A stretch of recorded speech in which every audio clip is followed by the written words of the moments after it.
अस्सलाम वालेकुम नाजरीन, मैं हूं रामीन सैयद और आप देख रहे हैं प्रोग्राम ज़ेरे बहस। नाजरीन, सियासी जमातों में बज़ाहिर इस बात पर तो कंसेंसस नज़र आ रहा है कि मुल्क के हालात अगर ठीक करने हैं तो मिलकर बैठना होगा और मुज़ाकिरात करने होंगे। मगर ये मुज़ाकिरात किसने किससे करने हैं, मुज़ाकिरात का एजेंडा क्या होगा, किसके पास किसको ऑफ़र करने के लिए क्या है, इस पर अभी तक कंसेंसस होता नज़र नहीं आ रहा। स्पेशली पार्टीज़ के अपने ही अंदर मुख्तलिफ रहनुमा मुज़ाकिरात को लेकर मुख्तलिफ राय का इजहार करते हुए नज़र आ रहे हैं। नून लीग की तरफ से तहरीक इंसाफ से मुज़ाकिरात करने की बातें तो हो रही हैं। नवाज शरीफ साहब ने भी कल ये कह दिया था कि अगर आवाम के मसाइल हल करने हैं तो PTI समेत सबको इकट्ठा बैठना पड़ेगा। मगर फिर नून लीग के ही ख्वाजा आसिफ और एहसन इकबाल इसके मुखालिफ नज़र आ रहे हैं। दूसरी तरफ PTI भी इस पर अनसर्टेन है। बैरिस्टर गौहर का बयान सामने आता है कि कोई PTI रुकन असम्बली लीगी क़यादत या रहनुमाओं से मुज़ाकिरात के लिए राब्ते में नहीं है। फिर उन्होंने ये भी कहा कि PTI ने ना ही मुज़ाकिरात की कोई ऑफ़र दी है और ना ही कोई फेवर मांगी है। मगर दूसरी तरफ तहरीक तहफ़्फ़ुज़ आईन पाकिस्तान जो अपोजिशन का एक ग्रैंड अलायंस है और इसके सरबराह महमूद खान अचकज़ई जिन्हें PTI ने मुज़ाकिरात का मैंडेट दिया हुआ है, उन्होंने इस बात की तस्दीक़ की कि नून लीग की जानिब से मुज़ाकिरात की पेशकश हुई है। तो मुज़ाकिरात किस रुख जाएँ, क्या एजेंडा है इन मुज़ाकिरात का, इसी पर बात करेंगे। प्रोग्राम के पहले हिस्से में हमें ज्वाइन कर रहे हैं सीनियर तज़कियाकार नजमुल साक़िब साहब, राव खालिद साहब और साक़िब बशीर हमारे साथ मौजूद हैं। आप सभी का बहुत शुक्रिया। नजमुल साक़िब साहब, घूम फिर कर बात फिर वहीं आ जाती है कि मुज़ाकिरात करने हैं नहीं करने ठीक है, लेकिन मुज़ाकिरात आखिर करने किस चीज़ पर हैं, ये क्लैरिटी आपको मिल पाई है अभी तक?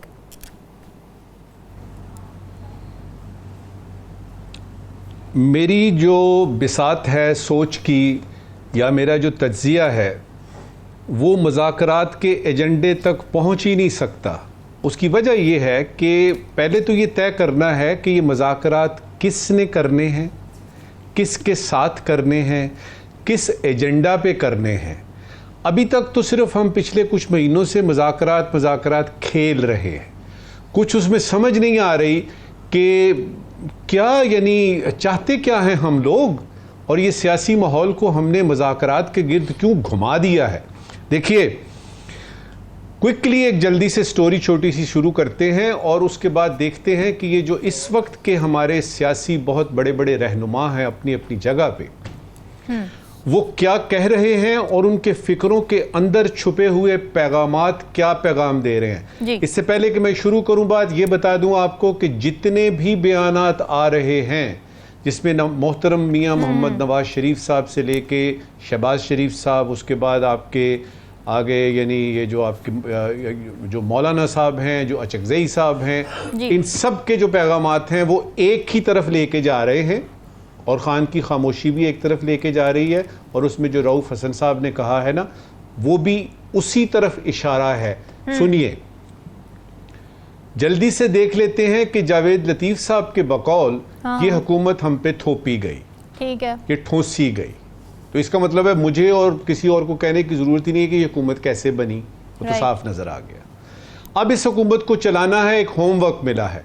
ना मईशत संभल रही है, ना खान संभाला जा रहा है, ना ही बैरूनी दबाव कम हो रहा है, और लोगों की हालत ज़ार जो है वो इस कदर है कि ये 2 महीने का बिजली का रिलीफ वगैरह कोई उस पर जूं पे नहीं, यानी पाकिस्तान की माशी सूरत हाल पे उसके कान पे जूं तक नहीं रेंगी। अच्छा, अब क्या किया जाए? अब होता ये है कि एक बड़े पुरअसरार तरीके से 7 साढ़े 7 बजे सुबह के वक्त जो है वो अडयाला जेल में एक मुलाकात होती है और फिर हमें पता लगता है जी जलसा मनसूख हो गया। आज हमें पता लगा कि दूसरा जलसा भी मनसूख हो गया जी। उसके बाद से ये सारी रेवरबरेशंस, ये जो है ना चेमगोइयाँ शुरू हुई हैं और अब पता ये लग रहा है, कहानी इस वक्त यहाँ पे आई हुई है कि हुकूमत वक्त हत्ता के मोहतरम मियां मोहम्मद नवाज शरीफ साहब भी, जो कि एक तरफ बैठे थे और सिर्फ पंजाब खेल रहे थे, उन्होंने भी कह दिया मुज़ाकरात। इसका मतलब क्या हुआ कि हुकूमत इस वक्त जो है वो मुज़ाकरात में संजीदा है। खान से बात करना चाहती है। क्यों करना चाहती है, यहां पे आके जो है वो मैं आपको ले आता हूं आज, और ये 4-5 जो बयानात हैं ये देख लेते हैं और वो समत आपको बताने की कोशिश करते हैं जिस समत में ये सारे लोग, खासतौर पे हुकूमत वक्त के लोग दौड़ रहे हैं और दूसरी तरफ जो है वो चेहरे पे सिर्फ एक मुस्कुराहट है। अच्छा। आइए सबसे पहले देखते हैं जी, मोहतरम नवाज शरीफ साहब कहते हैं कि सियासी क़यादत को मिल बैठने की ज़रूरत है। भाई अभी क्यों ज़रूरत है? हाँ। ये जब हुकूमत बनी थी उस वक्त क्यों नहीं ये ज़रूरत पेश आई, तो आपको समझ आएगी कि कुछ नया हुआ है, कुछ नया होने वाला है। अच्छा जी, सियासी जमातों, हुकूमतों और इदारों को मिलकर बैठकर फैसले करने चाहिए, और अगर पीटीआई को भी साथ मिलाकर फैसले करने थे कि अवाम सामने थे, तो ये अचानक इस वक्त क्यों, पहले क्यों नहीं ख्याल आया? पहले क्यों नहीं ख्याल आया कि मुल्क की एक बहुत बड़ी सियासी जमात पीटीआई का जो लीडर है, जो कायद है, जो उनका बानी है, वो जेल में है, ये अभी क्यों ख्याल आ रहा है? आगे चलिए। इमरान खान ने मुझे हुकूमत से मुज़ाकरात का इख्तियार दिया, अचकज़ई साहब फरमाते हैं, वो किसी और ज़िम्न में था, वो किसी और चीज़ के लिए था। वो इख्तियार आपको वो आईन तहफ़्फ़ुज़ पाकिस्तान, वो तहरीक के सिलसिले में था। ये मुज़ाकरात की बात तो जो है ये किसी बहुत बड़े अहम मौजू के ऊपर हो रही है। खान आपको खामोश नज़र आ रहा है, लेकिन रऊफ़ हसन साहब ने ये कहा है, और यहाँ से आपको मेरा तज्ज़िया जो है वो समझ में आ जाएगा कि ये किस समत में जा रहा है। रऊफ़ हसन ने कहा है कि इस्टेब्लिशमेंट और पीटीआई का आपस में बातचीत करना अशद ज़रूरी है, एब्सोल्युटली एसेंशियल। यहां पे आगे बात ख़त्म हो गई कि कुछ हो रहा है, और मेरा तज्ज़िया ये कहता है कि मज़ाकरात जो असल में मज़ाकरात हैं, जिसकी बुनियाद पे ही ये हुकूमत बनती है या हुकूमत बिगड़ती है या लोग लंदन चले जाते हैं या बहुत बड़े बड़े चेंजेस आते हैं, मेरे तज्ज़िये के मुताबिक वो मुज़ाकरात ऑलरेडी शुरू हो चुके हैं और सही जगह पे शुरू हुए हुए हैं और सही लोगों के साथ हो रहे हैं। इसका नतीजा क्या निकलता है ये हम देखेंगे। ये आखिरी बात जो है ना नवाज शरीफ साहब की, इसमें आपको इस जो मेरे तज्ज़िया है उसमें नजर आएगा आपको कि इशारा किस तरफ वो कर रहे हैं कि कौन किधर मुज़ाकरात कर रहा है। और ये इस वक्त की आखिरी बात है। हम काम करें, हमसे मुराद यानी कि जो इस वक्त PMLN के वो शहबाज शरीफ साहब हैं वो और उनकी हुकूमत, हम काम करें और दूसरा कोई आकर मुल्क की तरक्की को रौंद डाले। हम काम करें और दूसरा कोई आके मुल्क की तरक्की को रौंद डाले, ये हमें मंजूर नहीं है। ये मियां मोहतरम मोहम्मद नवाज शरीफ साहब ने फरमाया है। वो कौन है रामीन जो अचानक आ सकता है और इस तरक्की को रौंद सकता है, और ये काम जो कर रहे हैं लोग, इसको कौन सत्यानाश कौन मार सकता है? ये मैं आप पे और आपके लाखों नाजरीन पे छोड़ता हूँ। राव खालिद साहब, नवाज शरीफ साहब की अगर स्पेसिफिकली बात कर लें तो उनकी ये जो पुकार है कि जी सब आके इकट्ठे बैठ जाएं, पीटीआई समेत सब मेरे साथ बैठ जाएं और मसले हल करने हैं लोगों के, आपको इस पुकार में कहीं छुपी हुई डेस्परेशन नज़र आ रही है? कोई मसला है जो उनको तंग कर रहा है?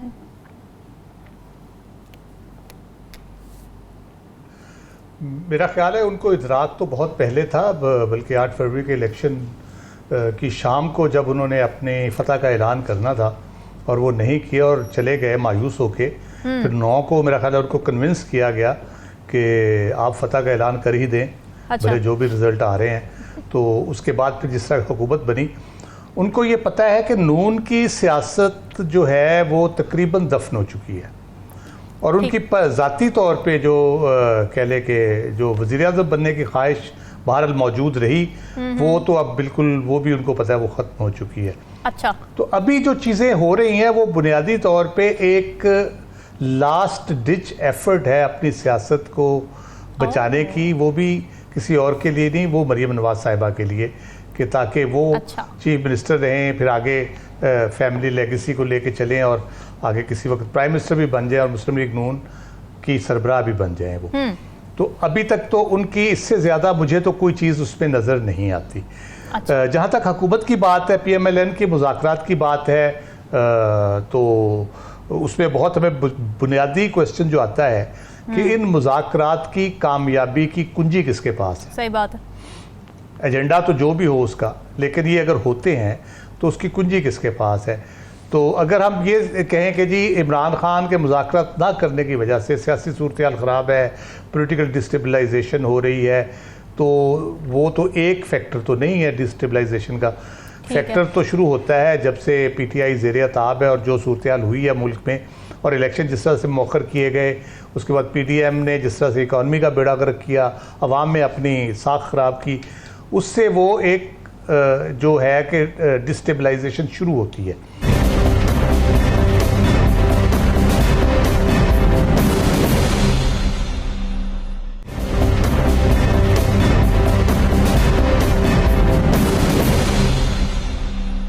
मजीद डिस्टेबलाइजेशन कैसे हो सकती है? जैसे ये मखसूस नशिस्तों का फैसला इंप्लीमेंट होता है, सियासी मंजरनामा उससे चेंज होता है, ट्रिब्यूनल के फैसले आने शुरू होते हैं, सियासी मंजरनामा उससे चेंज होता है।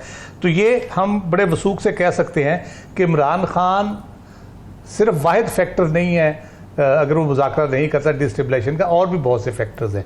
अब हुकूमत क्यों कोशिश कर रही है, जो मुझे समझ आती है, संजीदा तो वो नहीं है, लेकिन उनका जाहिर है कोई गोल है, कोई टारगेट है। और वो टारगेट क्या है? जब हम देखते हैं कि इंटरनेशनली हमें बार बार हर जगह से कहा जा रहा है कि मुल्क के सियासी मामला ठीक करें आप, तो उनके लिए कोई ऐसा अरेंजमेंट करना या ऐसा मैसेज देना कि जी हम सियासी मुज़ाकरात कर रहे हैं, मुल्क में सियासी सूरत हाल बेहतर कर रहे हैं, स्टेबलाइजेशन कर रहे हैं, पॉलिटिकल स्टेबलाइजेशन, तो उसमें वो कामयाब इसलिए नहीं हो सकते कि क्योंकि आगे पीटीआई को दूसरा जो उसका फ्रीक है वो पीटीआई है।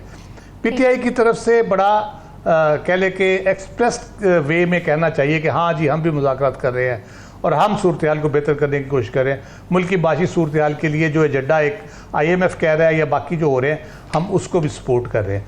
तो वो जब तक वो नहीं कहेंगे तो इन मुज़ाकरात की अफवाहें उड़ाना या कोशिश करना या उससे कुछ निकालने की कोशिश करना वो बिल्कुल बेकार है, उसका फ़ायदा कोई नहीं होगा।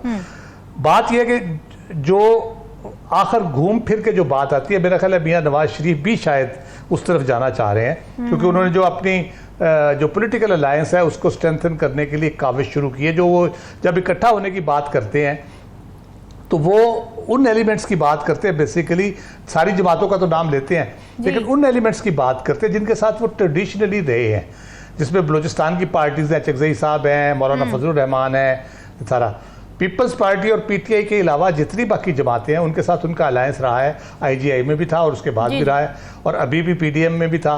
पीपल्स पार्टी अगर से निकल गई थी उसमें से, फिर बाद में वो दोबारा से गवर्नमेंट में LI बनी। तो वो उनको इकट्ठा करना चाहते हैं, जो ये इंडिकेट करता है कि वो भी शायद जल्द इंतखाबात देख रहे हैं कि इंतखाबात जल्द होंगे, तो उसके लिए हमें अभी से कुछ सियासी तैयारी शुरू करनी चाहिए। तो उस हवाले से वो पार्टियों को इकट्ठा करना की कोशिश कर रहे हैं। इमरान खान के बारे में बिजली के बिलों में उनकी राय और रिलीफ की बात की और आवाम की रिलीफ की ओवरऑल वो बात कर रहे हैं। जी बिल्कुल, वो भी कर रहे हैं। वो बल्दियाती इंतखाबात में जब हम बात करेंगे तो वो मैं आपको बताऊंगा कि वो क्यों कर रहे हैं ये बातें और मतबा नज़र उसमें क्या है उनका। अच्छा, इमरान खान नवाज शरीफ के बारे में जो राय रखते हैं, नवाज शरीफ इमरान खान के बारे में जो राय रखते हैं, पंजाब में ये दो राइवल फोर्सेस हैं जो आमने सामने एक दूसरे के, कौन तगड़ा है कौन हल्का है ये अलग बात, लेकिन ये हैं, ये इकट्ठे नहीं हो सकते। चाहे मुज़ाकरात अगर करेंगे तो इंतखाबात पे ही होंगे उनके साथ, अदरवाइज किसी पे नहीं हो सकते। अगर गवर्नमेंट एस्टेब्लिशमेंट के कहने पे मुज़ाकरात का डोल डाल रही है तो फिर यकीनन PTI भी आगे बढ़ेगी। अच्छा। क्योंकि उनको पता होगा कि अगर ये इनके पीछे है तो फिर जो कमिटमेंट्स होंगी वो ऑनर भी होंगी। अदरवाइज हुकूमत के हाथ में, हम बार बार कह चुके, PTI को देने के लिए कुछ नहीं है। और रऊफ हसन साहब का आज का बयान कोट किया नजर साहब ने, तो वो फिर सोने पे सुहागा है। मुज़ाकरात की बातें होती हैं, इधर कुछ और शुरू हो जाता है। इसी तरह नून के अंदर एक मुज़ाकरात की बातें, उधर कुछ और शुरू हो जाता है। तो मुझे कोई बहुत सीरियस काविश ये नहीं लग रही, ये बस किसी को बताने के लिए हो रहा है कि जी हाँ जी हम कुछ करना चाहते हैं इस मामले में। लेकिन राव खालिद साहब, फिर वही बात है ना कि अगर इन मुज़ाकरात का एंड यही निकलना है कि नून लीग के हाथ से हुकूमत चली जाए, तो फिर नून लीग के लिए तो लूज लूज सिचुएशन है। देखिए, नून लीग के लिए नहीं है, अभी जो सूरत हाल है ना वो तो पाकिस्तान के लिए ये सिचुएशन पैदा हो रही है। तो इसलिए इन मसाइल का हल होना बहुत ज़रूरी है। मैं यही कह रहा हूँ कि ये चक्करबाजियाँ, चालबाजियाँ इस तरह घुमाने से 2-4 महीने ले लेना, ब्रीदिंग स्पेस कुछ साल की ले लें, लेकिन जब तक आप जो सही प्रॉब्लम्स है उनको एड्रेस नहीं करेंगे तो ये मसाइल का हल नहीं निकलेगा। मसाइल क्या है? Legitimacy of the government, right, ठीक है, जहाँ से पॉलिटिकल इंस्टेबिलिटी निकल रही है आपकी, और नालायकी उसके ऊपर कि आप कुछ कर नहीं पा रहे क्योंकि आपको इंटरनेशनल सपोर्ट आपने 2-2.5 सालों में ज़ाया कर दी है। जो लोग आपकी मदद करना चाहते थे, आपके साथ खड़ा होना चाहते थे, उनको आपने अपने आप से दूर कर लिया और जो वो कहते हैं वो आप करने को तैयार नहीं है, तो इसलिए ये मामला ठीक नहीं होंगे। ये नून का या पीटीआई या पीपल्स पार्टी का अब नहीं है, हुकूमत किसकी जाती है किसकी रहती है। अब पाकिस्तान का मसला ये बन गया है, पाकिस्तान के मुआशी सूरत हाल, पाकिस्तान के सियासी इस्तेहकाम का मसला है। हमें तो है, इसलिए मेरा ख्याल है इस बात का एहसास जितनी जल्दी किसी जी हम तो एहसास दिलाने की कोशिश कर सकते हैं। अब कोई बंदा कुर्सी, अगर उसको कुर्सी प्यारी है और पाकिस्तान प्यारा नहीं है तो मैं तो कुछ नहीं कर सकता। फिर तो लोगों ने पहले भी उनसे बदला लिया है इसी बात का, और लोग फिर बदला लेंगे उनसे, फिर उनको बताएंगे कि आप कुर्सी से चिपके रहोगे तो कुर्सी भले आप ले जाओ लेकिन पाकिस्तान से आपका कोई ताल्लुक नहीं है। ठीक है साकिब, पीटीआई को क्या सूट करता है सिचुएशन में, क्योंकि पीटीआई से भी कोई बहुत ज़्यादा सर्टेन स्टेटमेंट्स नहीं सामने आ रही, कंफ्यूजिंग स्टेटमेंट्स हैं, वहाँ से भी मुतज़ाद स्टेटमेंट्स सामने आ रही हैं। बैरिस्टर गौहर कुछ कहते हैं, फिर जो महमूद खान अचकज़ई साहब हैं वो कुछ कहते हैं। वो बेशक पीटीआई के हिस्सा तो नहीं है लेकिन उस अपोजिशन अलायंस का तो हिस्सा है जिनको मैंडेट पीटीआई ने दिया हुआ है बातचीत का। पीटीआई को क्या सूट करता है सिचुएशन में, क्या सोच रही है पीटीआई? एक तो ये कल से ये डिस्कशन शुरू हुई है कि पीटीआई और हुकूमत के दरमियान मुज़ाकरात का जो मामला है, इस पे एग्जैक्टली कोई 15-16 घंटे के बाद जो स्टेटमेंट अडियाला जेल से आएगी, क्योंकि कल वहाँ पे हेयरिंग है 10 बजे, 12 बजे वो स्टेटमेंट देंगे और 2 बजे वो बाहर मीडिया पे आ जाएगी।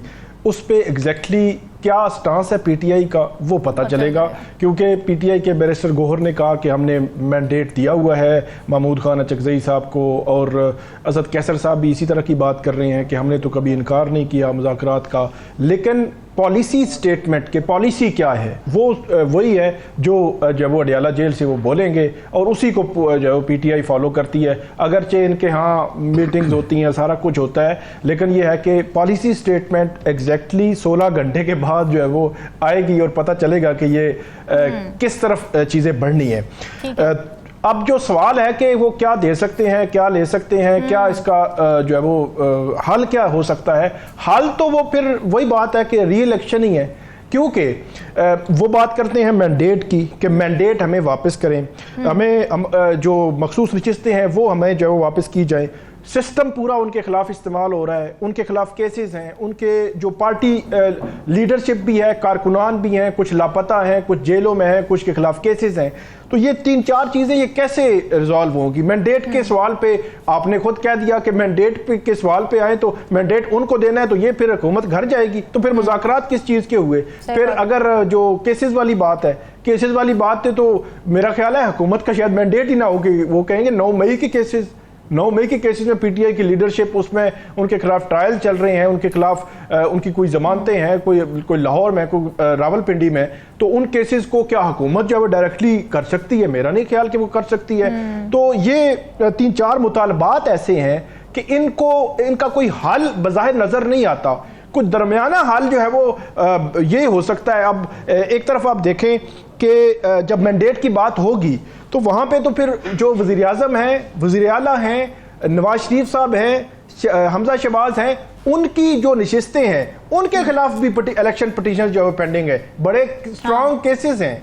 तो उनको फिर कहाँ पे लेकर जाएंगे कि अगर ट्रिब्यूनल ही सिर्फ एक्टिव हो जाएं कि वो एक्टिवली काम करना शुरू कर दें, अगले 2-3 माह में वो कोई रिजल्ट्स देना शुरू कर दें, फॉर्म 45 मांग लें, तो वो सिचुएशन जो है वो किसी और तरफ चल पड़ेगी कि मुल्क का वज़ीर आज़म और वज़ीर आला जो है उनके इलेक्शंस पर भी सवालात। तो ये एक ऐसी सिचुएशन है, इस सिचुएशन में किसी रिजॉल्व की तरफ जाना, कोई हल, कोई दरमियाना रास्ता बज़ाहिर नज़र नहीं आता।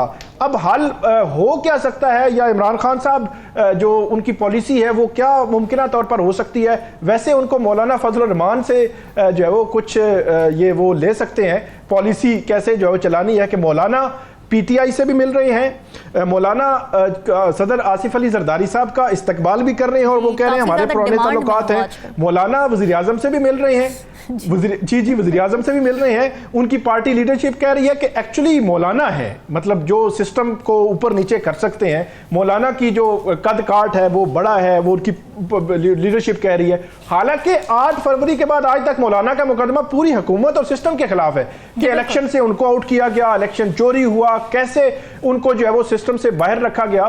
तो इसके बावजूद वो मिल रहे हैं। वैसे पीटीआई का जो ओवरऑल मिजाज है अगर 2018 में जब जो इमरान खान साहब की हुकूमत आई तब से ऑनवर्ड जो उस वक्त की अपोजिशन थी, शहबाज शरीफ थे या दूसरे थे, उन्होंने बार बार मुज़ाकरात की ऑफर की, बार बार जो मिसाक मईशत की बात भी होती रही, इस तरह की बातें होती रही, लेकिन उस वक्त हुकूमत में होते हुए भी उन्होंने जो आसिफ अली जरदारी साहब या पीपल्स पार्टी है और मुस्लिम लीग नून के साथ उस तरह हाथ नहीं मिलाया। हालांकि वो अगर मिलाते, मुज़ाकरात की टेबल पर ले आते, उनकी हुकूमत जो है वो मजबूत होती।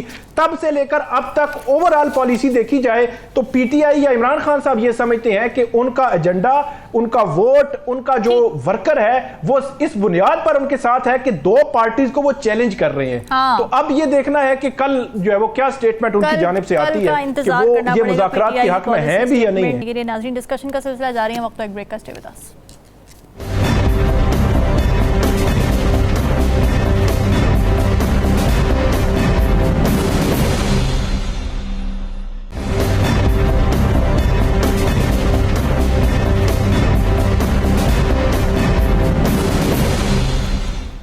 वेलकम बैक नाज़रीन। मुस्लिम लीग नून के ज़रा ये बता रहे हैं कि नवाज शरीफ की ज़ेर सदारत जो इजलास हुआ था उसमें पार्टी ने नया बल्दियाती निज़ाम लाने का फ़ैसला किया है और इंतखाबात इसी साल करवाने पर इत्तेफाक भी कर लिया है। फिर ज़रा ये भी बता रहे हैं कि बल्दियाती इंतखाबात डिसाइड ये हुआ है कि बल्दियाती इंतखाबात नवंबर या दिसंबर में करवाए जा सकते हैं।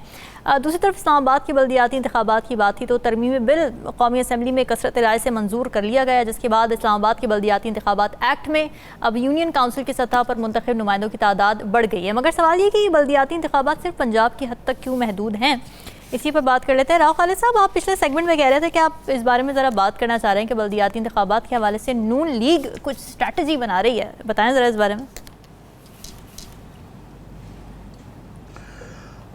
नून लीग की ये गुज़श्ता से व्यवस्था ही है, समझे, इसके जो हम बात कर रहे हैं कि मुस्लिम लीग अच्छा।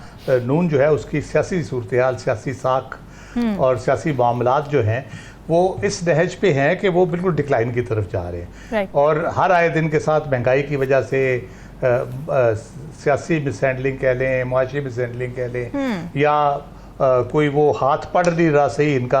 वो कई दफ़ा होता है कि आप सीधा भी करते हो तो उल्टा पड़ जाता है जब किस्मत ख़राब होती है। तो उस किस्म की सूरत हाल से दो चार है। अब उसमें से जो दो तीन ऑप्शंस हैं, एक तो हम इंतखाबात की बात करते हैं, जनरल इलेक्शंस की बात करते हैं, दूसरी जो उसमें है कि एक बल्दियाती इंतखाबात, क्या जो अवामी सतह पे कोई ऐसी सूरत हाल पैदा हो चुकी है कि अगर बल्दियाती इंतखाबात हो तो मुस्लिम लीग नून कोई उसमें कोई कमाल कर देगी या कोई मौजज़ा हो जाएगा? मेरा ख्याल अभी तक वो नहीं है।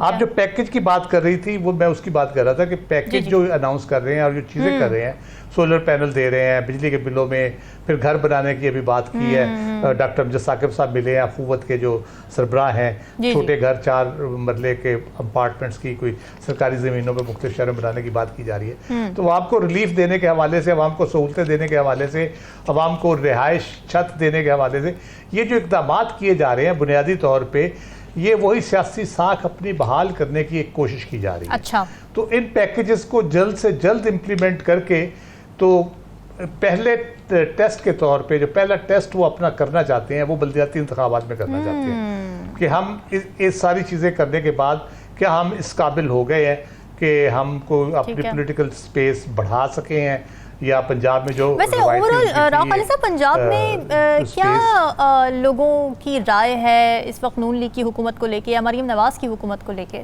या उनकी गवर्नेंस को लेके? देखिए 8 फरवरी के इलेक्शंस जो हैं उनको अगर हम देखें और अभी तक जो सूरत हाल है उसमें हम देखें लोगों का वो जो एक तरक्याती बजट दे के MNAs MPs को सड़कें नालियाँ बनवा के जो सूरत हाल होती थी उससे बहुत आगे चीज़ें निकल गई। ठीक है।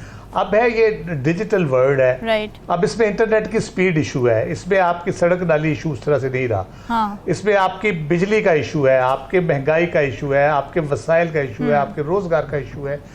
तो पहले तो आप मोटरवे बना दीजिए, जबरदस्त हो गया, हमने सड़क बना दी, मंडी टू वो फील्ड टू मार्केट, खेत से मार्केट तक रोड बना दी, ठीक है, ये सारा कर दिया आपने। लेकिन अब जो है अब बिल्कुल डिफरेंट किस्म की चीज़ें हैं। अब थोड़ा सा PTI की वजह से एक नजरियाती एलिमेंट भी उसमें आ गया है, वो राइटली और रॉन्गली एक वो चीज़ भी आ गई है। उनका जो प्रोपेगेंडा है वो बड़ा इफेक्टिवली काम किया है कि ये तो मुल्क को लूट के खा गए 35 सालों में, तो ये इनको दोबारा आएंगे तो ये बहुत सारी चीज़ें जिसने उनको डैमेज किया है। उसके बाद जो रही सही कसर थी वो उनकी हुकूमत ने निकाल दी, जिसमें महंगाई और सारा बिजली अभी जो सूरत हाल अब हो गई है जी। तो उसमें वो चाह रहे हैं कि हम अपना वो वाटर टेस्ट करें बल्दियाती इंतखाबात के ज़रिए।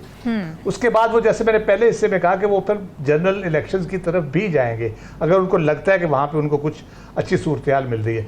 लेकिन जब हम ओवरऑल देखते हैं पंजाब में बल्दियाती इलेक्शंस के हवाले से, बल्दियाती इलेक्शन की अहमियत अपनी जगह पे, हम बार बार इस पे कर चुके हैं कि ग्रास रूट्स लेवल पे अगर एम्पावरमेंट होगी, ये जो नेशनल लेवल पे सियासी अफरा तफरी होती है, चीज़ें होती है, वो इम्पैक्ट नहीं करती है। आप लोकल लेवल पे आपके इंतजामिया के मामला हैं, पुलिस के मामला हैं, डेवलपमेंट के मामला हैं, वो आपके वहीं पर हल हो रहे होते हैं। आपको कौमी मसाइल की उस तरह से फिक्र नहीं होती। कौमी सतह पे भी फिर बड़े मसाइल की बात की जाती है, छोटे मोटे मसाइल की बात उस तरह से, बिजली के बिलों की भी शायद बात ना हो। जब मकामी हुकूमतों के पास इख्तियारात होंगे, कोई अपना सिस्टम लगाए, सोलर का लगाए, जैसे भी करे वो फिर ज़रा थोड़ा सा डिफरेंट हो जाता है मामला। ठीक है। लेकिन मसला इसमें ये है कि 2022 से ये ड्यू, तकरीबन 22 से ड्यू हैं। जी बिल्कुल। उसमें एक मसला जो इलेक्शन कमीशन ने डाला हुआ है, वो कहता है जी आपके लॉ में पीटीआई ने अमेंडमेंट की थी कि ईवीएम के ज़रिए वोटिंग होगी, वो आप उसको अमेंड करें, हम ईवीएम के ज़रिए नहीं कराएंगे। तो वो लॉ अभी तक अमेंड नहीं हुआ, वो 2023 में होना था, वो नहीं हुआ। अभी 24 आ गया है, अभी पता नहीं होता है कि नहीं होता।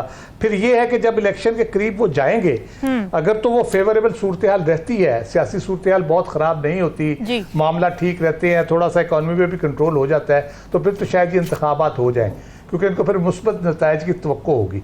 वरना ये मेरा ख्याल है ये इलेक्शन के करीब जाके फिर कोई ना कोई बहाना बना के, जैसे इस्लामाबाद के अब उनमें ताखीर होती नजर आ रही है। अगर वो लॉ बन जाता है जिसका आपने जिक्र किया, वो अगर कानून बन जाता है तो नई हदबंदियां होंगी, तो फिर 6 महीने आगे चले गए। उसके बाद इलेक्शन कमीशन बहुत बादशाह किस्म का इदारा है, वो कौमी इंतखाबात आइन के मुताबिक नहीं कराता, साल 1.5 साल आगे ले जाता है। तो उनका जब दिल करेगा कराएंगे, जब वो उनको पता चलेगा कि अब हमें कराने चाहिए वो कराएंगे, जब नहीं दिल करेगा तो नहीं कराएंगे, हम इंतजार करते रहेंगे। तो ये बुनियादी वजह उसकी यही है कि नून अपना वो कह ले टेस्ट करना चाहती है कि हम 2-3-4 महीने में कोई अच्छे पैकेज दे के चीजें करके हम अपनी वोटर बेस बढ़ा सकते हैं। और अगर वो टेस्ट पास हो गया तो मुज़ाकरात कैंसिल कर सके कि नहीं कर सके,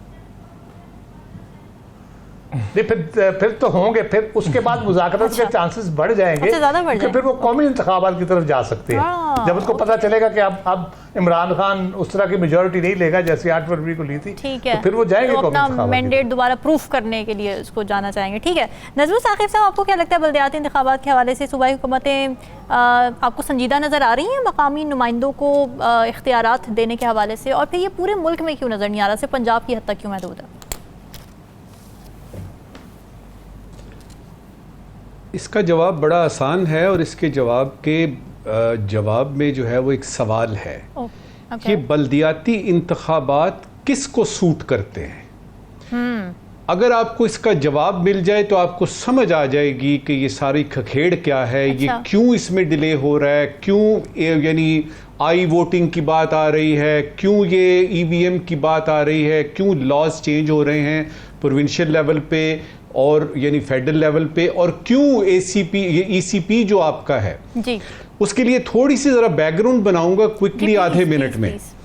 देखिए, आपका आर्टिकल 140 ए है दस्तूर पाकिस्तान का, 140 ए, और सेक्शन 219(4) है ईसीपी के एक्ट का। वो ये कहता है कि ईसीपी ने 120 दिनों में ये लोकल बॉडीज के इलेक्शंस, गवर्नमेंट इंस्टीट्यूशंस के इलेक्शंस कराने हैं। कितने दिनों के?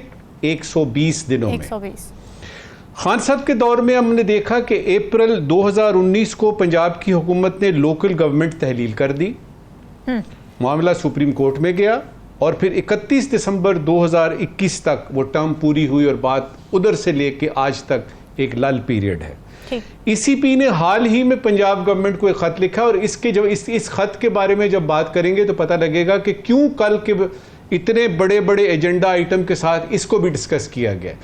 ये कोई नून की तरफ से ऑफर नहीं आई है, ये कोई पंजाब गवर्नमेंट की तरफ से ऑफर नहीं आई है, क्योंकि ईसीपी ने कहा जी कि 1 महीने के बाद हमने मीटिंग करनी है, चीज़ें हमने फाइनलाइज करनी है।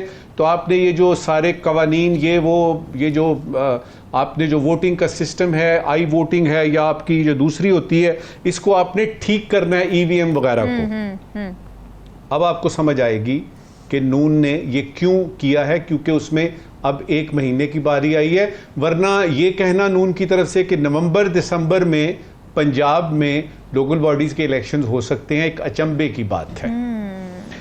ईसीपी मुकर्ररा वक्त में जनरल इलेक्शंस करा सकता है कि नहीं करा सकता है। देखिए 120 दिन तो पता नहीं कौन गिन रहा है कितने थे और कितने रह गए हैं। मुझे ये बताइएगा कि ये इलेक्शन कमीशन जो कि जनरल इलेक्शंस की कोई डेट फिक्स नहीं कर सका और ये इंतजार करता रहा कि ऊपर से कोई चौथे या 5वें आसमान से ऑर्डर आएगा तो उसके बाद फिर ऐलान करेंगे और उसके बाद वो होगा। वो इलेक्शन कमीशन इस सिलसिले में क्या कर सकता है, तो ये इट इज एनीबडीज गेस।